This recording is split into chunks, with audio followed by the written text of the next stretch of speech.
Minana kurichara rugal. Minani ana kurichara. Want to come rugal. Kayuti.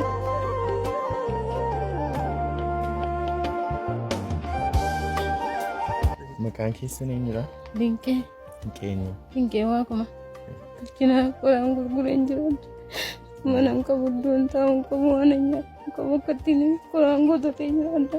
Ijoollee lakkuu lama wattiin barsiifadhu dhabee maatii afuran qaba.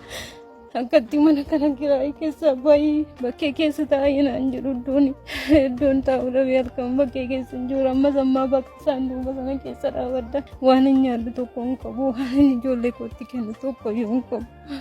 Daggala keessa jooreen jiraata akkatti waan fuudhoo mistii tokko hin qabu.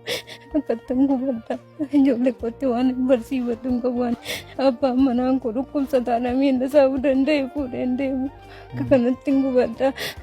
Wanun gubadde dhugaadha bara baay'ee narra ta'e waggaa 5 mana namaa keessa hojjedhe waggaa 5 mana namaa keessa hojjedhe ka'e ammoo mana afaan namaa na gubee jennaan ammoo lakki qoraan kana ammoo na wayyaa laata qoraan immoo nan dadhabe bakka miilli koos gubee miilli koon dhukkubsataadha jeetti kumamaa 500 kaffalaa ishee nan dadhabee deemee corachuu nan dadhabe inni immoo du'aa naan gaditti waa tokko hin danda'u. No baabala koo waa tokko yoo danda'e lafaan fuudhe giddii miilla kana fuudhee deemaa naan dur miilli koo kun fayyaadha. Utuman ganna keessa deemu utuun bona deemu ganna dhoqqee nyaadha bona owwaara nyaadha akka kanatti tuun gubaddu warri koonarraan dhumee nan dadhabe bakka ammoo garatti deebi'u iyyuu nan dhabe dhugaadha waaqayyoodhaaf. Qoraan amma fiddee meeqaan gurgurtan? 150 gurgura. 150 gurgura. Ijeen egaa qallaba iyyuu naan bittu baay'ee rakkadha dhugaadha isinitti namatti waaqayyoonni kunniin dhaggeeffata.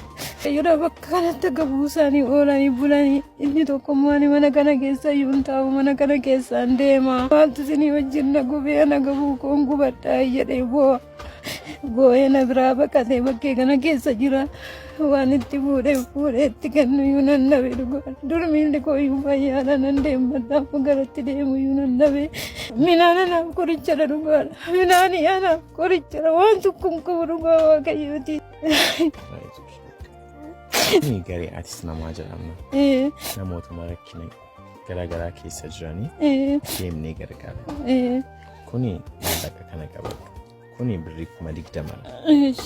Kana kan erge Shoochaa namni jedhamu Finfinneerraa qarshii 10,000. Kuma kana kafaaloo namni jedhamu hojii constructionii kan hojjetu Finfinneerraa qarshii 10,000. Walitti qarshii 20,000dha.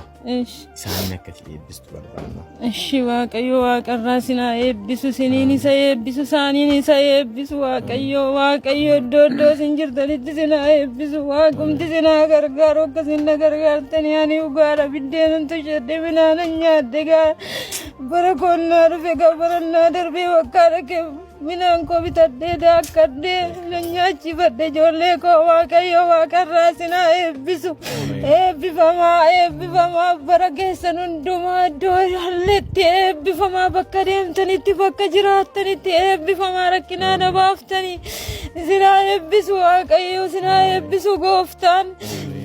Yeroo rakkina koo argitanii ani gaaminaan nan nyaadhee irra kaadhii biddeen nan tolchadhe waan ta'eefidha. Anaan rakkina koo waaqayyooti sin agatti agarsiise.